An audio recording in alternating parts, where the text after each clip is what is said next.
Du coup, baie de mai, première année où je vais en avoir. Du coup, ça ressemble à ça, même si celles-ci sont plutôt petites. Normalement, j'en ai eu des plus grosses que ça. Bon, cette année, je trouve qu'elles sont acides, pas sucrées du tout, et pas énormément de goût. Donc là, on est en 2024. Alors, je me suis renseigné. Après, il y en a qui disent que, du coup, le fait qu'elles soient pas sucrées, c'est un manque de soleil. Alors, c'est vrai c'est plutôt nuageux. On n'a pas eu beaucoup de journées ensoleillées. Et le fait qu'elles aient pas beaucoup de goût, c'est aussi dû à un excès de pluie, un excès d'eau. Première année où j'en ai. Alors la variété, je sais plus laquelle c'est celle-ci. Est-ce que j'ai gardé une étiquette dessus? Non. J'en ai 3 variétés parce que du coup, si vous plantez une autre variété, vous n'aurez jamais de fruits. Il faut qu'elle soit pollinisée par une autre variété. Donc j'en ai 3 là. Il y en a 3 là aussi du coup. Une autre deuxième variété. Et j'ai même une troisième variété qui se trouve là-bas au fond. Mais là-bas j'en ai pas eu. Il y a eu des fleurs mais j'ai pas eu de fruits. Et ici j'ai eu 1 ou 2 fruits, mais ceux-là ils ont été plantés récemment. Ceux-là ça fait longtemps qu'ils sont plantés. Bon bah lui là-bas il a souffert, hein, il a été attaqué par les poules. Mais quand on voit le pied là, celui-là il est magnifique.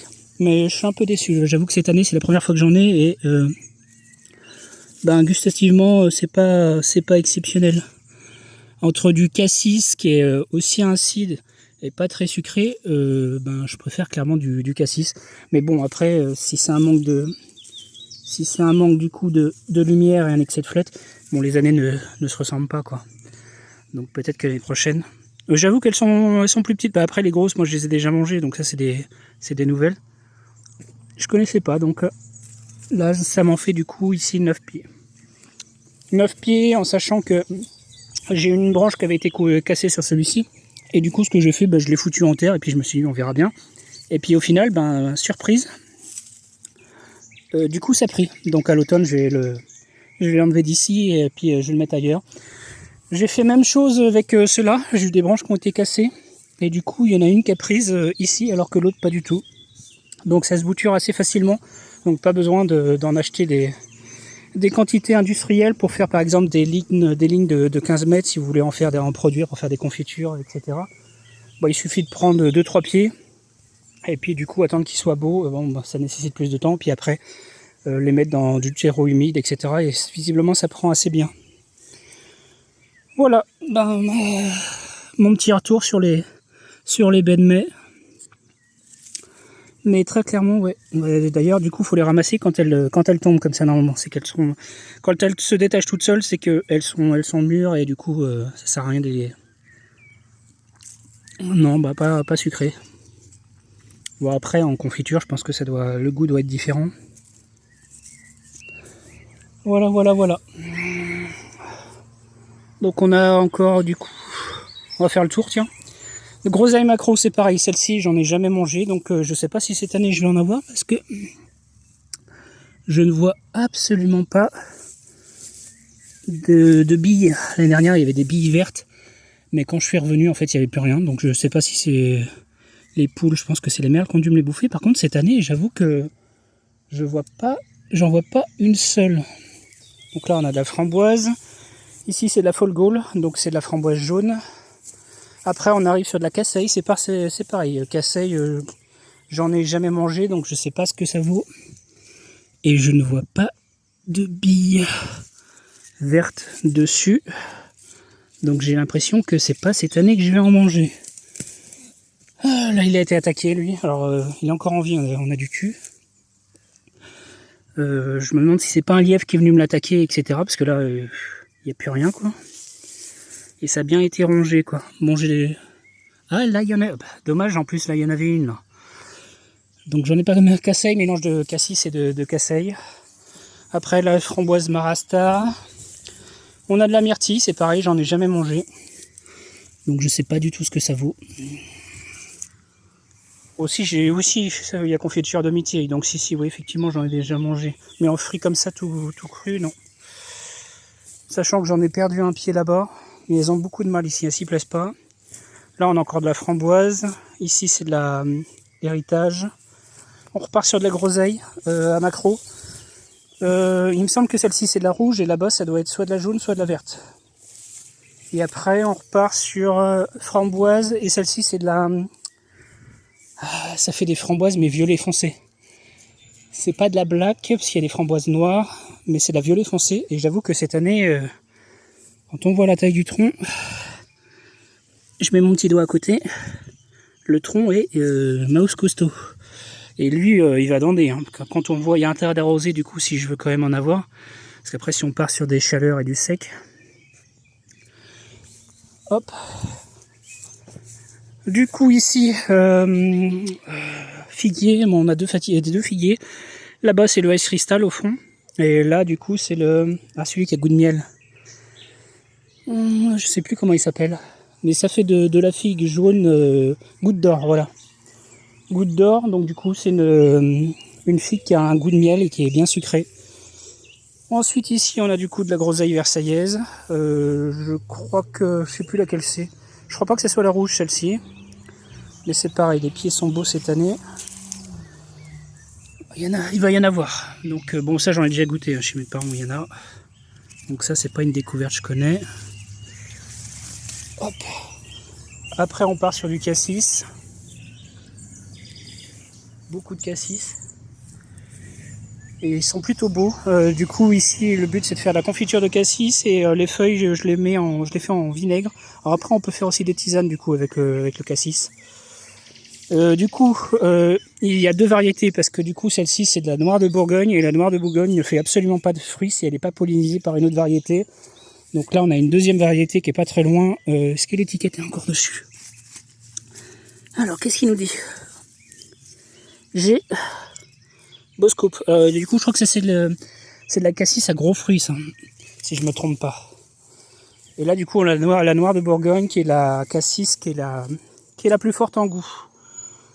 Ensuite, du coup, le Ice Crystal, figuier. Du coup, là, on repart sur les baies de mai, mais elles ont du mal ici, celles-ci. Là-bas, quand on voit la taille de celles-ci, alors qu'elles ont été plantées en même temps que ceux qui y a là-bas, on hallucine quand même. Parce que celles-ci sont toutes petites, elles se plaisent peut-être moins là. Et ensuite, on repart sur la groseille, de toute façon, c'est la versaillaise. Et du coup, ici, c'est la blanche. Donc, si là, c'est la blanche, et puis là, il va y avoir un peu de fruits cette année. Si celle-là c'est la blanche et que l'autre c'était de la rouge. Donc voilà, du coup, celle-ci c'est les dernières qui ont été plantées. Bah là, j'ai laissé la variété. Sinoglaska Belme. Sinoglaska.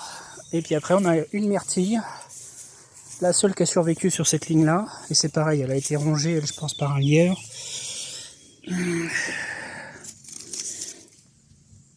Parce que le bois a l'air d'être quand même abîmé. Bon là il y a la myrtille géante Blue Crop. Donc c'est pas celle qui ont le goût le plus top. Mais de toute façon après c'est pour faire de la confiture, c'est pas pour manger comme ça ou faire du sirop. Et c'est surtout que je voulais une deuxième variété pour pouvoir polliniser l'autre, même si théoriquement il n'y a pas besoin, parce qu'elles sont censées être auto-fertiles. Du coup, la Scarlet Surprise qui a deux petites pommes. Donc je les ai laissées. On verra bien. Ça permettra de voir... Bon, elles sont toutes petites. Hein. Du coup, chair rouge. Et elles ont un goût de fruits rouges framboise. Donc je les ai laissées, les fruits dessus. Le but c'est de goûter et de voir ce que ça vaut. Parce que c'est pas quelque chose de commun de trouver des pommes à chair rouge. Donc voilà pour le petit tour du parc à poules. Là, on est en train de mettre la séparation. Après, il y a le grillage qui va de l'autre côté. Si je mets ça ici, là, c'est pour pas que... Parce que du coup, il y aura un coq ici, mais forcément, il y aura un coq de l'autre côté. Il y avait déjà un grillage là, mais ils me l'ont défoncé. Parce que du coup, quand les coqs se voyaient, ils voulaient se jeter dessus pour s'attaquer. Et du coup, avec leurs griffes sur le grillage, ils m'ont fait des trous énormes dans le grillage. Ils me l'ont défoncé. Ce qui fait qu'au final, il y a des poules qui passaient d'un parc à l'autre. Donc pour faire des œufs... fécondés, si tu sais pas quel coq, si tu sais pas si c'est le coq marron ou le coq roux qui les a fécondés, c'est pas top pour pouvoir en vendre. Donc là il y a une séparation, le seul endroit où ils pourront se voir c'est au niveau du portail, mais le portail en métal. Là, le jour où les coqs me flinguent les barreaux là-dessus, il va falloir que je les embauche dans des combats. Donc là, grillage d'1,50 m du coup, exactement le même que celui qu'il y a autour. Et je pense mettre comment ça s'appelle, une clôture électrique sur la partie haute. Pas pour les poules, mais au cas où il y a quelque chose qui voudrait passer par-dessus, qui arrive à passer à l'intérieur de celui-là, qui voudrait passer à travers de l'autre. Donc là, on a notre poulailler. Il faut qu'on s'occupe du fond. Le fond en métal n'a toujours pas été mis, il est là-bas, pour sécuriser. Et puis on n'a pas fini non plus la clôture électrique, on n'a pas fini la mise en place des détecteurs de mouvement. Là, c'est les détecteurs de mouvement à l'extérieur, mais il va y en avoir à l'intérieur. Du coup, les gros mâts vont me servir. Alors celui-là, c'est pour mettre les caméras, il y en aura 3. Donc là, c'est un pénitentiaire ultra sécurisé. Celui-là, c'est pour les petits panneaux solaires, parce que les caméras pèsent quand même assez lourd, mine de rien, puis il va y en avoir 3. Là, on va mettre du panneau solaire sur celui-ci pour alimenter l'autre, parce que je me suis aperçu après que du coup celui-là, il se trouve quand même pas mal à l'ombre. Alors que lui, du coup, là, il est beaucoup plus ensoleillé. Si je me mets là, déjà, le soleil démarre beaucoup plus tôt, contrairement à l'autre. Donc détecteur de mouvement pour la lumière, mais aussi du coup des détecteurs de mouvement avec sirène, comme j'ai mis là. Mais là, il va falloir que j'en mette beaucoup plus. Là, il y en a un, lui, il doit plus marcher parce que du coup, comme j'ai pas coupé, je me suis pas occupé du poulailler étant donné qu'il n'y a plus de poules pour le moment. Il doit pas être très rechargé en électricité. Détecteur de mouvement, alarme, et puis ça qui clignote. Et ça fait du bordel, hein. Du coup, moi, je l'entends quand il se déclenche. On met tout autour du poulailler en top priorité. Et j'envisage même d'en mettre aussi du coup de l'autre côté, c'est-à-dire tout autour du parc. Donc là, à 19-20 € le truc. Si j'en mets un tous les 5 mètres, étant donné que le parc fait 15 par 15, il va y avoir un gros budget à mettre dedans. Donc voilà, et puis là pour celui-ci, du coup, c'est coulage de dalle en béton.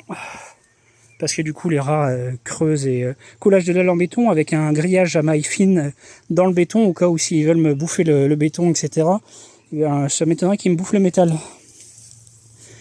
Et du coup, pour le petit trou qui est là-bas, une plaque métallique qui va être fixée. Devant, là, on va remettre un grillage, parce que je sais pas si les barreaux sont trop gros, mais de toute façon, on remet un grillage dessus à maille fine.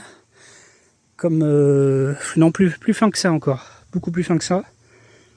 Et du coup, on va être pas trop mal, hein, du coup, en termes de sécurité. Du coup, je dis souvent du coup, là, on a mis de la dalle de la grosse dalle, ce qui fait que du coup, s'il y a un truc qui veut gratter, etc., il peut pas de toute façon là. Parce que même moi, pour soulever ça, j'ai galéré. Elles sont sacrément épaisses. On n'est pas sur de...